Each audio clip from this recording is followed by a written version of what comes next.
it's gonna be, why am I holding my breath? What is up, you guys? It is Stu and welcome back to my channel, or welcome if you are new. Today's video, I feel like I have to explain a little bit. So basically, what we used to offer is a little online education service called Jessicated, and we filmed this video almost a complete year ago, but it's still one of my favorite techniques that I use in the salon still to this day. I have updated it a little bit, so if you want me to make like a newer version of this, just let me know in the comments below, but I hope you enjoy this video. It's gonna be blonding on a budget. So anytime your clients come in the salon, you know, some clients always wanna save a little bit of money, but want the most amount of work done. So you are gonna be learning in this video how to utilize your foil placement so you get maximum brightness, whether the client's hair is up or down, but also staying within your client's budget. So if you're interested in watching this, if you're interested in watching me 50 pounds heavier with blonde hair, stay tuned.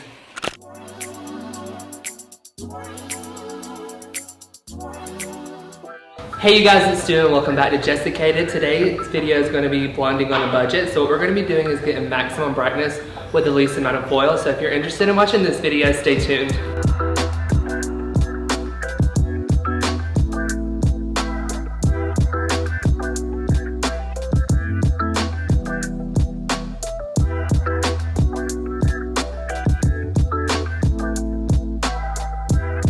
Alright you guys, so let's go ahead and get into the first part of the process, and that's going to be mixing. We're going to start off with Schwarzkopf Blonde Me Lightener and 20 volume with 1/16 of the Olaplex. And there's a few reasons I like this lightener, and it's always my go-to. Is one, because there's a bond enhancer built inside of this, so it's going to have a lot of protection while you're adding into it, and then adding Olaplex into this as well is just going to be extra protection. Alright you guys, so let's jump right into sectioning. As you can see, she does have a lot of regrowth, but it's actually really nice and blended. So we're going to be giving her this same result. She came to me about 3 months ago, and she's actually a natural redhead, which you probably can't really tell. But she came to me and she had all virgin hair, and she said, let's go blonde. So we did a full highlight and we teased out her ends, got maximum brightness. As you can see, it grew out really well, so we're going to be giving her that root smudge along with baby lights again, just to have that same result. But instead of doing a full highlight, we're going to kind of mimic that with our foil placement. So the way we're going to be sectioning is something that I like to call the 2-finger rule. So what we're going to be taking off her natural part is putting our 2 fingers here, putting it down, and where your finger ends right here off her natural part, we're going to be sectioning off of that. Alrighty guys, so now we have the veil, the back done. We're going to go and pop a few foils up under here. We don't want to forget at the nape of her head, because when she pulls her hair up like this, you still want her to feel nice and bright. So by popping in a few foils here, here, and here, utilizing that brightness when you pull up her hair, she's going to feel really nice and blonde. So I'm just going to do a horizontal section this way. Turn your head a little bit this way for me. We're going to do a little section this way. I'm going to turn you. And then a little section this way.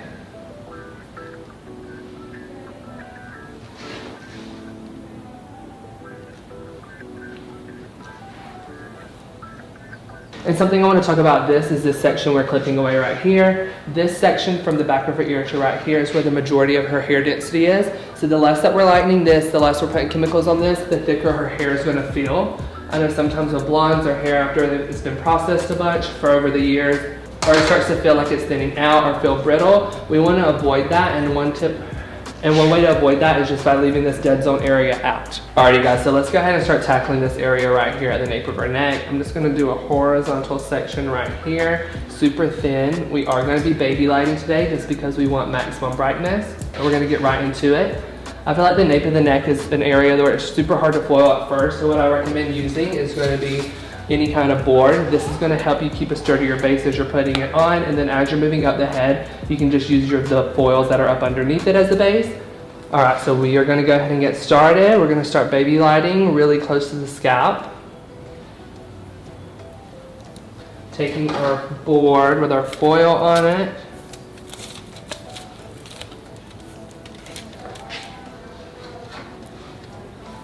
And then we're going to start saturating this. A good tip is to start right here in the mid shaft, feather your way down a little bit so you don't have any harsh lines, and then go back up and feather it to the top.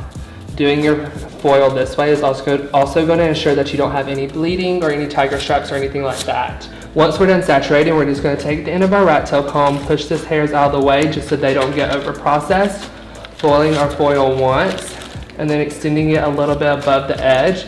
and then tucking it in. This is also a good step to help prevent any kind of bleeding or tiger stripe. Holding the board exactly straight away from her head shape. This is just going to ensure that everything's nice and tight. And then saturating mid shaft, feather down, and then working our way up.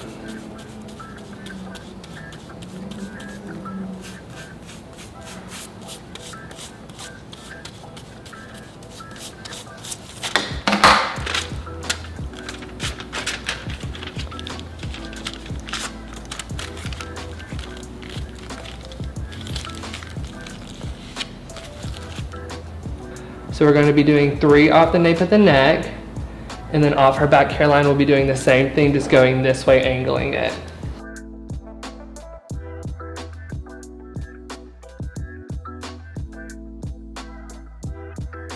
Alrighty guys, now that we have done those 3 foils in the back, I'm just going to take this section off here to the side, move it behind these foils, and lock these in. This is just going to ensure that there's no slippage or anything in the back, and it's just going to hold them in nice and tight. Now that I've done that, I'm going to just move over to this right section right here and work off her hairline in the same pattern, just doing a few baby lights. You just don't want to forget this area right here behind her ear, because if she does pull her hair up in a ponytail, you want all this to be bright as well. I'm still going to be using my board, and what I'm going to be doing is just angling it as this section is going. So I'm going to be angling like this, following that section this way, just so I get really nice and close to the scalp. Alrighty guys, now that I've popped a couple foils, and on this side I'm just going to do the same thing and lock these bad boys in. And then we're just going to be moving over to the other side and doing the same thing. Alrighty guys, so now let's move off to this section right here at the top of her head. I'm just going to be taking a direct baby light at the bottom of this little square right here.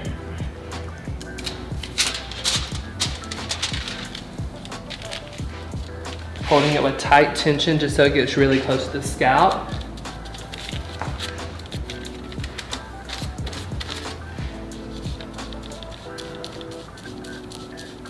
Any sections that I see that need a little extra love, kind of like this red piece right here, I'm just going to be digging it out and saturating in it. Pulling her nice blonde ends out so they don't get over processed. And then locking our foil.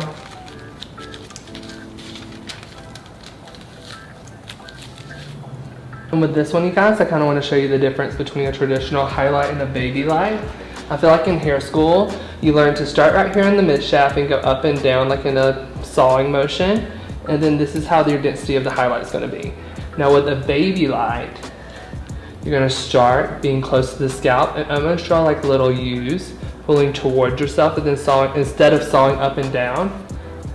And then that's what you're going to be looking like when it comes to a baby light. This is going to give you an even lift and then maximum brightness. So with the finer sections, I feel like you can just get a little bit closer to the scalp than you can with a traditional highlight.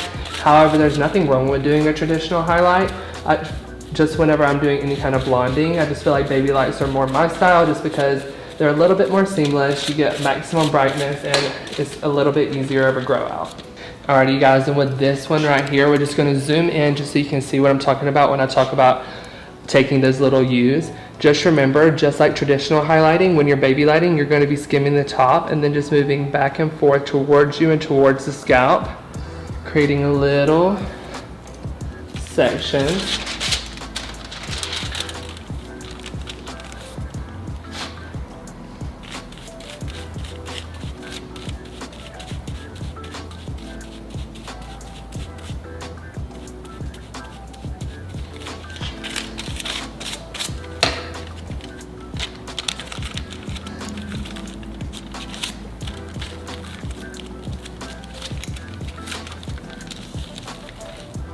And something I feel like whenever I first started utilizing baby lights is I would take a thin section and I'm going to split it in half like this. So then it's not really like a baby light, it's just like a slice. You want to make sure that your section that you're weaving is super thin, so just remember to keep skimming off the top.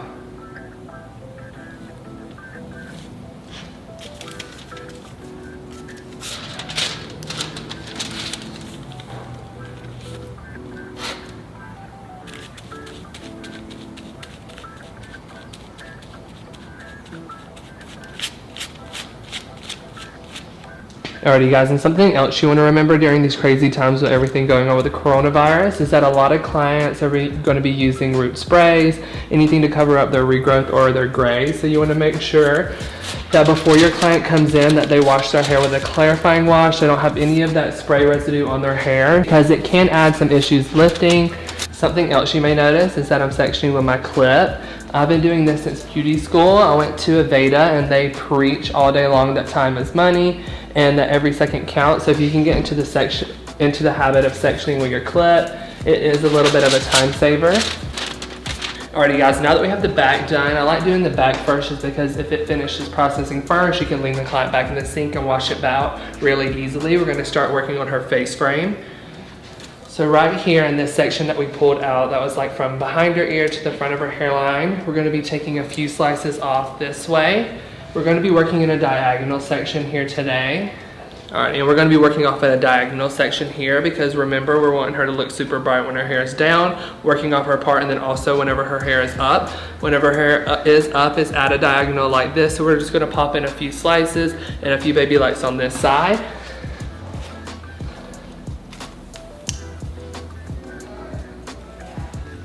So let's start off with a straight slice off of our hairline.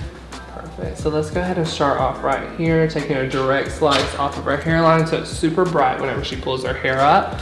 If this section is a little bit harder to foil right here, just like I was talking about, you don't have that base of foils like when you're working up here in the back. So if you need to, feel free to use your board.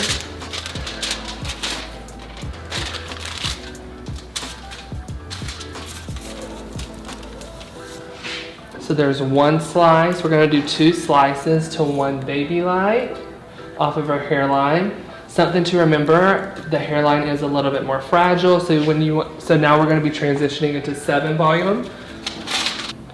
The reason you want to drop your developer right here on the hairline is because clients seem to overprocess these with heat when they're styling just because it's what they can see the most. Also, the clients are constantly touching and fidgeting with these, which make the hair a little bit more fragile. So you just want to be a little bit more careful on these bad boys right here.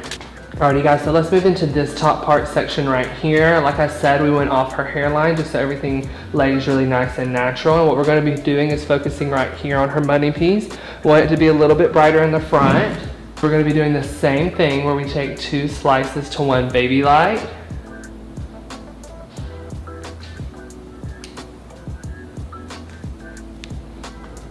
Alrighty guys, so let's start working on that money piece. We're going to be taking straight slices off of our hairline, taking it, feathering it up. We want these pieces to be super nice and bright. And we're still using our 7 volume with Olaplex. Alright, now that we have our first slice, we're going to go in with a second slice.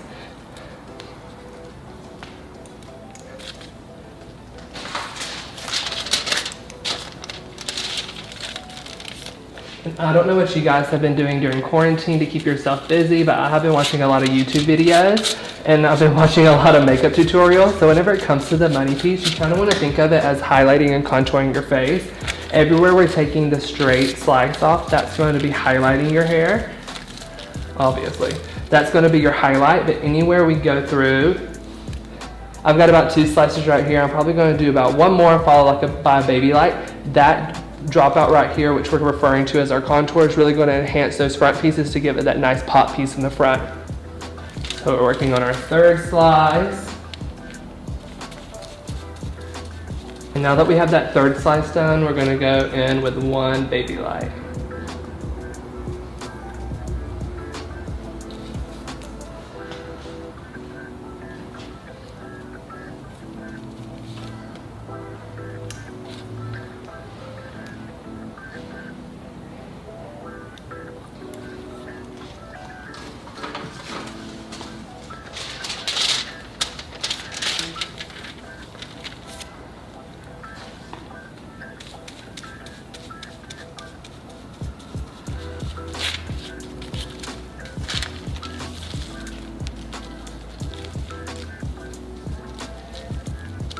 Alrighty you guys, so now that we've done the exact same thing with the 2 slices to a baby light to 3 slices to a baby light, we're going to be transitioning working off of our hairline. So I'm just going to start right here at the bottom of this section that we parted off and just go in and keep baby lighting like we have been in everywhere else. The reason I wanted to focus on the hairline before is because I want that to be the brightest. And since this video is dedicated a little bit to pricing, I wanted to go ahead and get onto that topic. What this is usually when I do a partial highlight, I do the 2-finger rule and just do the 2 squares off her hairline and 1 in the back. Since I'm doing a face frame and some at the nape of her neck, it's a little bit between a partial and a half. So the way that I would price this, my partial highlights start at $90 and go up per every lightener mix. And then my half highlights are $130. So I'd probably charge her like $100, $115, depending on how much product we use, just so it's in an area between those 2 prices.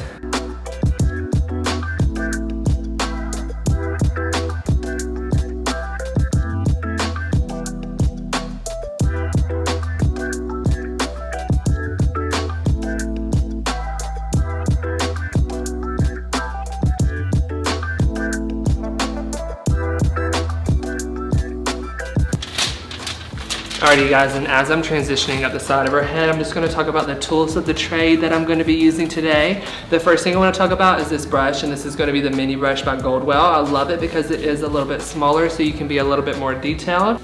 A lot of the times I use it for the face frame just because it can be a little bit more precise, but also I love it for foiling and smudging and anything in between. So then let's talk about the foils we're using. The foils we're using today are Framelar. I love Framelar because they are a little bit sturdier, so they stay in place a little bit better.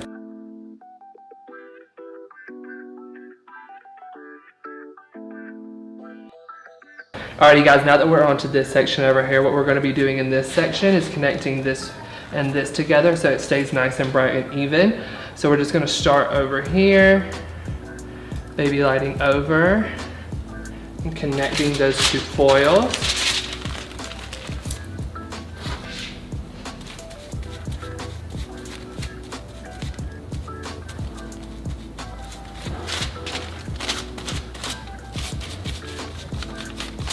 And like I said before, I'm sectioning with my wet brush clip. This is going to be my favorite clip for sectioning just because it is a little bit flimsier than other clips. And as I'm highlighting, I'm using my Jay-Z Styles long blonding comb. This is my absolute favorite comb for blonding just because the tail of it is super long, so you can do bigger sections or working on smaller sections. And as we're going to keep transitioning up on this last quadrant, I want to talk a little bit about bleeding and tiger stripe. 2 ways that I like to avoid this is the way I fold my foils. What I like to do is called double locking your foil. So you're going to be placing your rat tail comb right here, creating a little slit, over directing the hair up, and then pulling it down once your foil's in place. That's going to help you get really close to the scalp and make sure there aren't any issues with bleeding. As you're saturating the product, you want to make sure you're not oversaturating, and you want to make sure you're doing it in just the right manner. So we're going to start in the mid shaft, work our way down, and then I like to flip my brush over and just use the remaining product to feather it up at the root.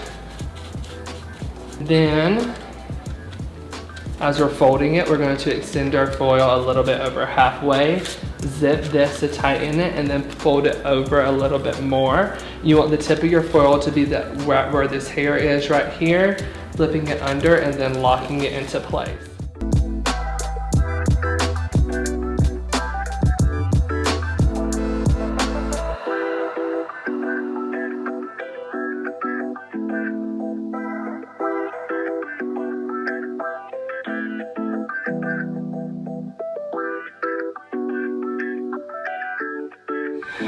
Alright you guys, so let's get straight into mixing. What I'm going to be using today is going to be 7N, 7NA Retkin Shade DQ.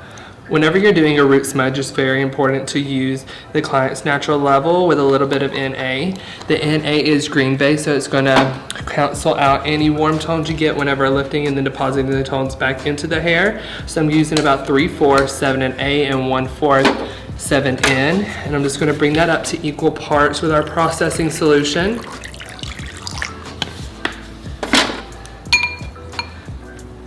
Alright you guys, now let me catch you up to where we're at in the process. My client is done processing. What we did is let her sit for about 20 minutes and then the last 5 minutes up under heat. We went to the shampoo bowl and washed her twice with a clarifying shampoo. This is going to strip out any of that lightener residue so the toner and root smudge takes super evenly. Then what we've done is we took her mids to ends and coated that with Olaplex number 2.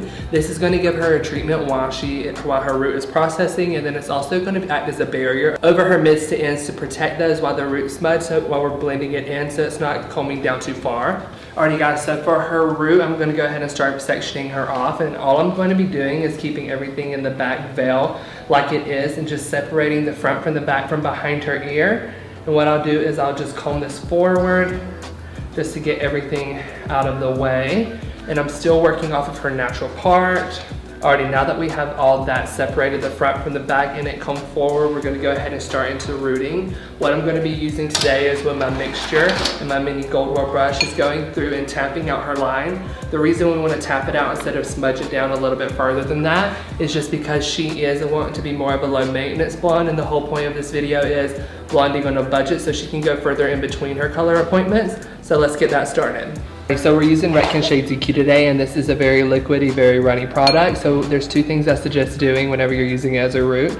You can use it, one, with their gel processing developer, and that's going to thicken it up a little bit. Or every time you go in to dip into your brush, just make sure you're scraping it off on the sides. So then you're just working with minimal product. So then whenever you go like this and brush off the sides, you're not going to be oversaturating that root area. Alright you guys, now we're working our way up from the back. We're going to start at the nape of her head, and what I like to do is take this section of hair in the back and twist it. That's the way it's very taut, and then I can also see where I'm working at.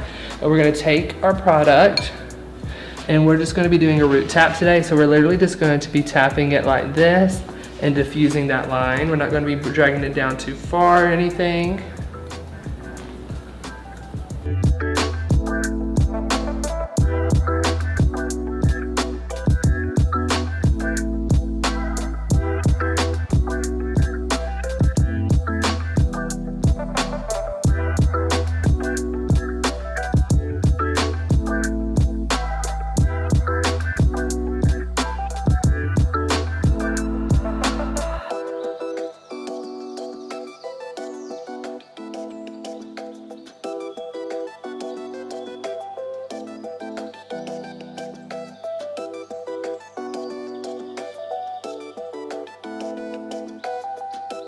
Alrighty, now that we are done with this section at the nape of our head, I'm just going to be pulling it all back up and going in with my blending comb and blending this together. What this blending comb is going to do is it's just going to distribute the product enough so it creates that really natural blend, but also at the same time it's not going to be dragging it down too further because we have that barrier of Olaplex on her mids to ends. So where we're going to be focusing this root tap today is going to be just in the areas that we highlighted. So down at the nape of the head, this square right here, and then remembering our 2-finger rule off the hairline.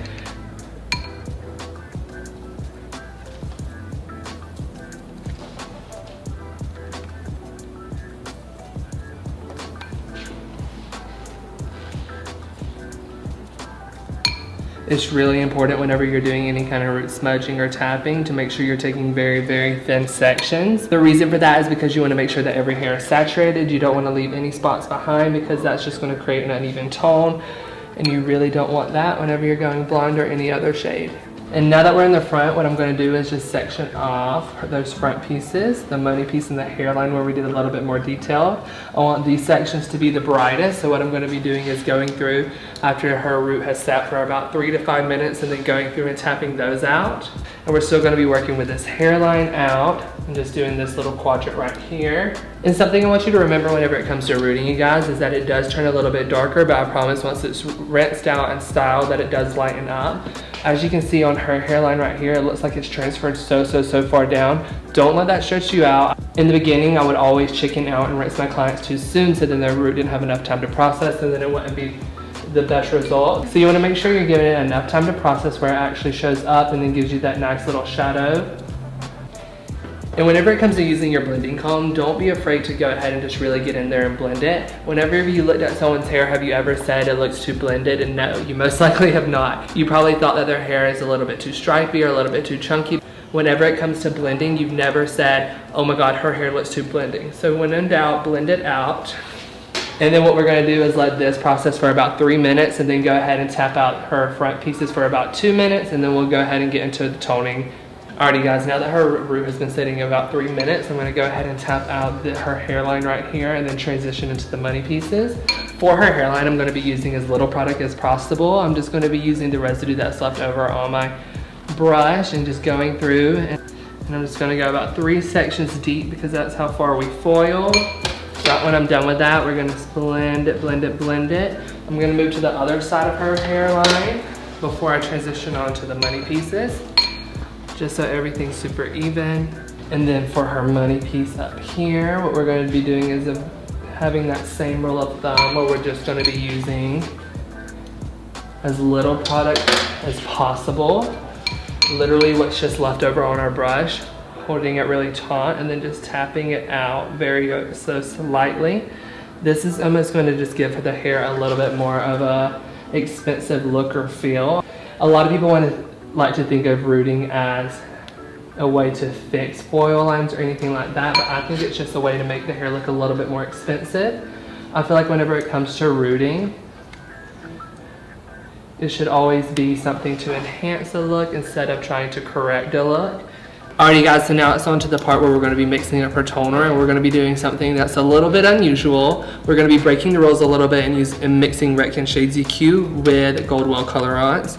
This is one of my favorite combos because two of my favorite tones whenever it comes to toning is going to be 9P by Redken Shades EQ and 10BS by Goldwell Colorants. The 9P in Redken Shades is going to give us those blue and violet tones, which is going to cancel out any orange or yellow tones. And the 10BS is going to be a level 10 beige silver, so it's going to give us a really nice, pretty bright white, beigey, silvery blonde.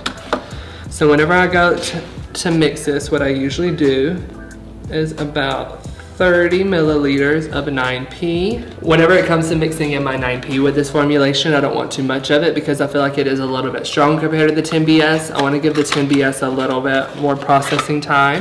So then we're going to go in with our 10BS and mix that up. A good way to measure this is by putting in your Shades EQ first so you can see where your base is at, and then just going up from there.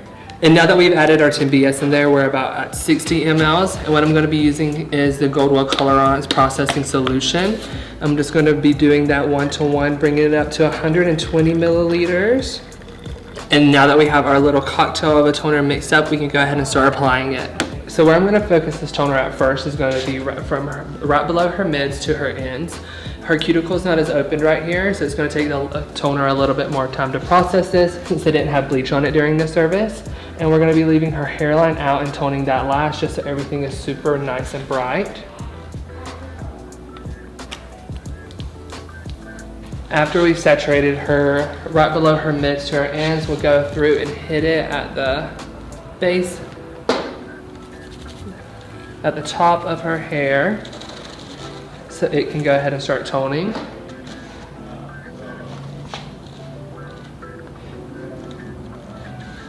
And we're just going to be continuing the process up her head.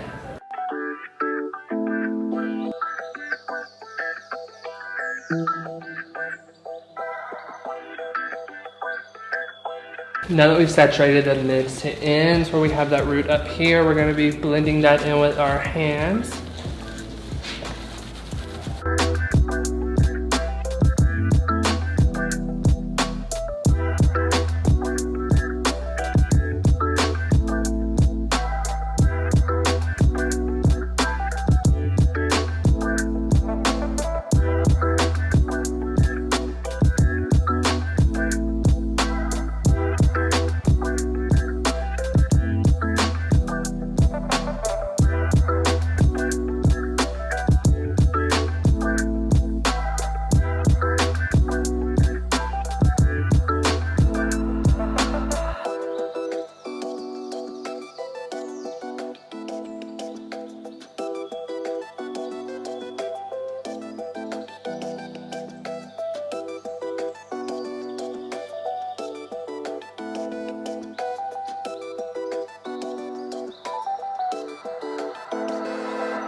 Thank you guys so much for watching this video. I hope you learned a little bit about a lot when it comes to blonding on a budget, and I hope I answered any questions that you might have. If I haven't answered all your questions, feel free to reach out to me on Instagram or email us at jessie@jzstyles.com. As for now, in this episode of Jessicated, we'll see you next time.